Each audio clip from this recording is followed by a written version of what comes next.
Hello, আসসালামু আলাইকুম everyone. কী অবস্থা সবার? আশা করি সবাই অনেক অনেক ভালো আছেন।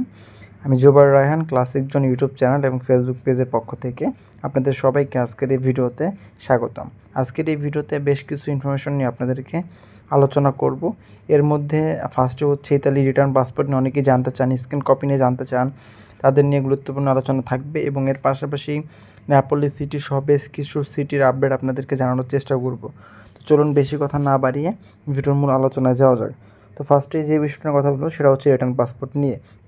অনেকেই আপনারা জানেন যে বিগত প্রায় 5-6 মাস আগে কিন্তু প্রচুর পরিমাণ রিটার্ন পাসপোর্ট তারা ডেলিভারি দিয়েছিল ইতালি ভিএফএস গ্লোবাল থেকে, এবং সে হাজার হাজার রিটার্ন পাসপোর্টগুলো সবাই কিন্তু রিটার্ন পাসপোর্ট নিয়ে বসেছিল।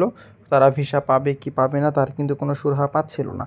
তবে বিগত দিনগুলোতে অর্থাৎ এই গত এক সপ্তাহে আমরা দেখেছি প্রচুর পরিমাণ রিটার্ন পাসপোর্ট পুনরায় ভিএফএস গ্লোবাল জমা নিয়েছে। আর রিটার্ন পাসপোর্ট পুনরায় জমা নেওয়া মানে সেগুলোতে 100% ভিসা হবে এবং সেগুলো খুব দ্রুত ভিসা দিয়ে দেবে, কারণ সকল ডকুমেন্ট যাচাই বাছাই হয়ে তারপরেই কিন্তু সে রিটার্ন পাসপোর্টগুলো জমা নেওয়ার জন্য তাদেরকে বলেছে। আর প্রচুর পরিমাণ রিটার্ন পাসপোর্টে কিন্তু ভিসা রিজেকশনও করেছে, যেগুলো আমরা আপনাদেরকে জানাতে পারবো। এবং আপনারা হয়তো বা জানেন বা দেখেছেন যে যারা রিটার্ন পাসপোর্ট রিজেকশন হয় তাদের কিন্তু মেসেজের মাধ্যমে জানিয়ে দেয়। আর এছাড়া রিটার্ন পাসপোর্ট নিয়ে নতুন আরেকটি গুরুত্বপূর্ণ আপডেট হচ্ছে রিটার্ন পাসপোর্ট যারা আগে আপনারা পেয়েছিলেন, আপনারা জানেন আপনারা অনেকে হয়তো বা সিলেট থেকে বা চট্টগ্রাম থেকে পাসপোর্ট জমা করেছিলেন, কিন্তু যখন রিটার্ন পাসপোর্টগুলো ডেলিভারি দিয়েছে তখন শুধুমাত্র ঢাকা ভিএফএস গ্লোবাল থেকে রিটার্ন পাসপোর্টগুলো ডেলিভারি দেওয়া হয়েছিল। তবে এখন তারপরে আমরা দেখেছি অনেকেই রিটার্ন পাসপোর্ট জমা করেছে, যার যেখানে মন চায় সে সেখানে জমা করেছিল। তবে এই যে ঈদের পর থেকে নতুন যে নিয়ম সেখানে আপনারা দেখতে পাচ্ছেন বা হয়তো বা জানবেন, আপনাদেরকে শুধুমাত্র Dhaka VFS global return passport জমা করতে বলবে। তো অনেকেই হয়তো বা মেসেজ দেখে বুঝতে পারেন না যে আপনাকে কোথায় যেতে হবে বা বিষয়গুলো নিয়ে আপনি কনফিউজ থাকেন, তাদের উদ্দেশ্যে আমি ক্লিয়ারলি বলে দিলাম, যদি আপনি রিটার্ন পাসপোর্ট নতুন করে এখন জমা করতে বলে তাহলে আপনাকে হয়তো ঢাকা ভিএফএস গ্লোবালের কথা বলে দিবে, আর যদি না বলে দেয় তাহলেও আপনাকে ঢাকা ভিএফএস গ্লোবালে আসতে হবে। সেজন্যই আপনাকে অবশ্যই ঢাকা ভিএফএস গ্লোবালের গুলশান 1-এ নাফি টাওয়ারে আপনার আসার প্রস্তুতি নিয়ে রাখবেন। আর ঢাকাতেই সব কার্যক্রম হচ্ছে, কারণ হচ্ছে দ্রুত যাতে অ্যাম্বাসিতে পাঠানো যায়, কারণ যেহেতু অ্যাম্বাসি বা দূতাবাস ঢাকাতে অবস্থিত, তো সেক্ষেত্রে কার্যকলাপগুলো যাতে দ্রুত সময়ের মধ্যে করা যায় সেজন্যই ঢাকাতে প্রস্তুতি নেওয়া হচ্ছে। তো চলুন এখন জানা যাক স্ক্যান কপি বা রেগুলার যে পাসপোর্টগুলো সেগুলো নিয়ে। এখন রেগুলার যে পাসপোর্টগুলো ইমেল সিস্টেম ব্যবহার করে অ্যাপয়েন্টমেন্টে জমা করছে অপেক্ষা করছে, সেগুলো কিন্তু মোটামুটি ভালো পরিসরে এখন জমা হচ্ছে। আমরা বিগত সপ্তাহে দেখেছি প্রতিদিনই কিন্তু 400-500 এবং গত সপ্তাহে রবিবারে কিন্তু 800-র মতো পাসপোর্টও তারা জমা নিয়েছে। তো যেটা মোটামুটি হিউজ পরিমাণ পাসপোর্ট তারা জমা নিয়েছে এবং আমরা খুব ভালোভাবে আশাবাদী যে আগামীকাল যেহেতু রবিবার এবং আপনারা জানেন হয়তো বা সপ্তাহের প্রথম দিন হিসেবে রবিবার কিন্তু প্রচুর পরিমাণে পাসপোর্ট ঢাকা ভিএফএস গ্লোবাল জমা নিয়ে থাকে এবং দিয়ে থাকে, বা অর্থাৎ ডেলিভারি এবং জমার পরিমাণ অনেক বেশি থাকে, কারণ 2 দিন বন্ধ থাকে সেদিন একটু কাজ হয়। তো সেই ধারাবাহিকতা আমরা খুব ভালোভাবে আশাবাদী যে আগামী রবিবার খুব ভালো পরিমাণ পাসপোর্ট তারা জমা নিবে এবং ভালো পরিমাণ পাসপোর্ট ডেলিভারি দিবে। তো অবশ্যই আমরা আপনাদেরকে সেই বিষয়গুলো জানানোর চেষ্টা করব। সেজন্য অবশ্যই আপনারা আমাদের চ্যানেলটিতে চোখ রাখবেন এবং ফেসবুক পেজে জয়েন হয়ে থাকবেন। আর হচ্ছে যারা এখনও পর্যন্ত ইমেল করেছেন কিন্তু অ্যাপয়েন্টমেন্ট পাচ্ছেন না, আপনারা দুশ্চিন্তা করবেন না।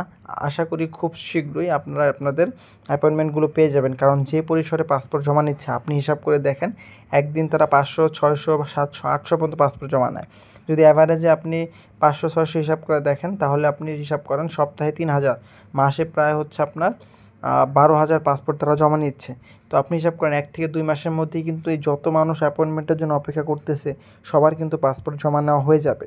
তো সেজন্য আপনারা অপেক্ষা করবেন একটু, কোনো দালালের শরণাপন্ন হবেন না। আশা করি আগামী 1 মাসের মধ্যে, জুলাই মাসের মধ্যে আপনারা যারা অপেক্ষমান আছেন সবাই পাসপোর্ট জমা দেওয়ার সুযোগ পাবেন। আর কথা হচ্ছে যারা ফ্যামিলি এবং ট্যুরিস্ট ক্যাটাগরিতে জন্য হচ্ছে আপনারা অ্যাপয়েন্টমেন্টের জন্য অপেক্ষা করতেছেন, আপনাদেরকে জানিয়ে দিয়ে হয়তো আপনারা জানেন, নিউজটা দেখেছেন, ফ্যামিলি এবং ট্যুরিস্ট ক্যাটাগরির ক্ষেত্রে কিন্তু আপনারা হয়তো বা দেখবেন যে আগামী 26 তারিখে একটা নোটিশ তারা দিয়েছে ভিএফএস গ্লোবাল অফিসিয়াল ওয়েবসাইটে। সেখানে কিন্তু বলা হয়েছে 27 তারিখ সকাল থেকে কিন্তু অ্যাপয়েন্টমেন্টের স্লট তারা চালু করে দিয়েছে। আপনারা যারা অ্যাপয়েন্টমেন্ট নিতে চান তারা নিতে পারবেন সেখান থেকে। আর এগুলো ছাড়াও ডেলিভারি প্রসঙ্গে যদি বলি, তো দেখেন ডেলিভারি পরিমাণ প্রচুর পরিমাণে বৃদ্ধি পাবে আগামী জুলাই মাসে। আমি আপনাদেরকে বলে দিচ্ছি, আপনারা লিখে রাখতে পারেন। আগামী জুলাই মাসে প্রচুর পরিমাণে পাসপোর্ট তারা ডেলিভারি দিবে। প্রতিদিন 300-400 করে পাসপোর্ট তারা ডেলিভারি দিবে। দেখেন এটা গল্প না, এটা বাস্তব। কারণ হচ্ছে এই যে পাসপোর্টগুলো এখন জমা নিচ্ছে, এগুলো কিন্তু যেগুলো ইমেল সিস্টেম ব্যবহার করে জমা নিচ্ছে, সেগুলো পূর্ণাঙ্গ যাচাই বাছাই সাপেক্ষে তারপরেই তারা জমা নিচ্ছে। এবং যেগুলো রিটার্ন পাসপোর্ট জমা নিচ্ছে, সেগুলো কিন্তু সব ডকুমেন্ট যাচাই বাছাই করে তারা ভিসা পাওয়ার যোগ্য বলেই তাদের পাসপোর্টগুলো জমা নিচ্ছে। আশা করি আপনারা বিষয়টা বুঝতে পেরেছেন। তো এখন যে পাসপোর্টগুলো আপনারা হয়তো বা দেখবেন যে আগে পাসপোর্ট জমা নেওয়ার পরবর্তীতে ভিএফএস গ্লোবাল থেকে, ইতালি অ্যাম্বাসি থেকে এবং ইতালি যে পেপুত্তরাগুলো রয়েছে, সুই অফিস রয়েছে, হ্যাঁ, সেই সব জায়গা থেকে, মন্ত্রণালয় থেকে, সব জায়গা থেকে যাচাই বাছাই করে তারপরে তাদেরকে ভিসা প্রোভাইড করা হতো। আর এখন যে সিস্টেমটা সেটা হচ্ছে ইতালি পেপুত্তরা, সুই অফিস, মানে ইতালিতে যে যাচাই বাছাইগুলো হতো সেগুলো এখন হচ্ছে এই 2025 যে আবেদন হয়েছে এগুলোর ক্ষেত্রে বা নতুন করে যারা নলস্থা পাচ্ছে তাদের ক্ষেত্রে সকল যাচাই বাছাই হয়ে তারপর তারা নলস্থা পাচ্ছে। তো সেই ক্ষেত্রে এখন আপনার পাসপোর্ট জমা নিলে ইতালিতে যাচাই বাছাই কোনো প্রয়োজন হবে না। এবং পেপুত্তরা বা ইতালি দূতাবাসও কিন্তু এখন আর যাচাই বাছাই করে না। ইতালি দূতাবাস থেকে কিন্তু ক্লিয়ারলি আমাদেরকে জানিয়ে দেওয়া হয়েছে তাদের হাতে ইতালি ভিসা যাচাই বাছাই বা ভিসা প্রোভাইড করা বা ভিসা রিজেকশন করার কোনো ক্ষমতা এখন আর নেই। এখন ইতালি থেকে যে অর্ডার আসে সেটাই তারা ফলো করে। অর্থাৎ ইতালি থেকে তাদের ডকুমেন্টগুলো যাচাই বাছাই হওয়ার পর তারা যখন যে পাসপোর্টটাতে ভিসা প্রোভাইড করতে বলে ইতালি দূতাবাস সেটাতেই ভিসা দেয়। তাদের কাছে এখন আর ভিসা যাচাই কোনো প্রক্রিয়া নেই বা ভিসা রিজেকশন বা দেওয়ারও কোনো সিস্টেম নেই। যাদেরকে দিতে বলবে তাদেরকেই তারা দিবে। এবং ইতালি থেকে যে পাসপোর্টগুলোতে এখন ভিসা দিতে বলতেছে সেই পাসপোর্টগুলোই তারা এখন জমা নিচ্ছে। আশা করি বিষয়টা বুঝতে পেরেছেন। তো সেই জন্য এখন এই পাসপোর্টগুলো আর হচ্ছে জমা নেওয়ার পর আর ঝুলে থাকবে না। আপনারা হয়তো বা দেখেছেন 2025 শুরুর দিকে যে পাসপোর্টগুলো তারা অ্যাপয়েন্টমেন্ট দিয়ে জমা নিয়েছিল সেগুলো কিন্তু উইদিন 7 থেকে 14 দিনের মধ্যে বা 15 দিনের মধ্যে সেই পাসপোর্টগুলোতে ভিসা দিয়েছে।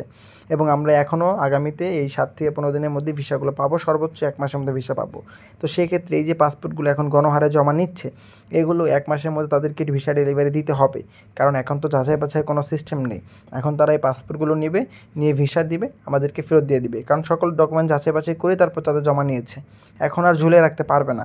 তো সেক্ষেত্রে আগামী এই যে জুলাই মাস আসতে যাচ্ছে, এই জুলাই মাসে আমরা প্রচুর পরিমাণ পাসপোর্ট ডেলিভারি সংবাদ পেতে চলেছি। তো আপনাদেরকে আবারও সুখবর দিয়ে দিচ্ছি, আগামী জুলাই মাসে সর্বোচ্চ সংখ্যক পাসপোর্ট ডেলিভারি হবে বলে ধারণা করতেছি। কারণ তারপর আগস্ট মাসে কিন্তু সেই পরিমাণ পাসপোর্ট জমা বা কার্যক্রম হবে না। কারণ আগস্ট মাসে অনেকেই হচ্ছে ইতালিতে বন্ধ থাকে, যার কারণে অনেকেই বন্ধের কাটানোর জন্য হচ্ছে তারা প্রস্তুতি নেয়। আর তাছাড়া আগামী আগস্ট মাসে কিন্তু ইতালি গভর্নমেন্ট বাংলাদেশে আসতে চলেছে, যার কারণে ইতালি গভর্নমেন্ট আসার আগেই তারা এই পুরো প্রস্তুতিগুলো নিয়ে নিচ্ছে এবং এই যে সমস্যাগুলো এগুলো সমাধান করার চেষ্টা করতেছে। তো ভিউয়ার্স, আশা করি বিষয়গুলো বুঝতে পেরেছেন।